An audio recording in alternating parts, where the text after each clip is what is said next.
মনু নদীর আজকের অবস্থা সময়ের সাথে সাথে কিন্তু পানিও প্রচুর পরিমাণে বাড়ের। আর যেতই পানি বাড়ের হতেই মানুষের আতঙ্ক বাড়ে। আল্লাহ আকবার, আল্লাহ হেফাজত করতা সবে দোয়া করবা। দেখরানি পানির স্রোত এটা আজকে সন্ধ্যার ঠিক আগ মুহূর্তে মৌলভীবাজারের মনু ব্যারেজ এলাকাতে এই ভিডিওটা নেওয়া। প্রচুর পরিমাণে স্রোত পানির, যত পানি বাড়ের হতো ডিভারের মানুষ যারা এরার লাগি একটা আতঙ্ক বাড়ের। সবে দোয়া করবার লাই যাতে হেফাজত করেন।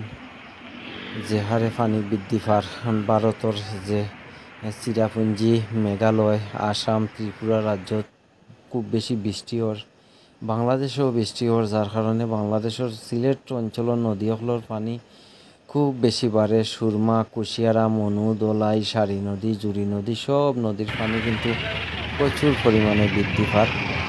আর মানুষের আতঙ্ক বাড়ে, মানুষের ঘর বাড়ির পানি উঠে। আগর বন্যার পানি এখনো অনেক এলাকাত রয়েছে, আবার নতুন করিয়া বৃষ্টি শুরু হওয়ার কারণে আবারও পানি বাড়তে আছে, মানুষের আতঙ্ক বাড়তে আছে।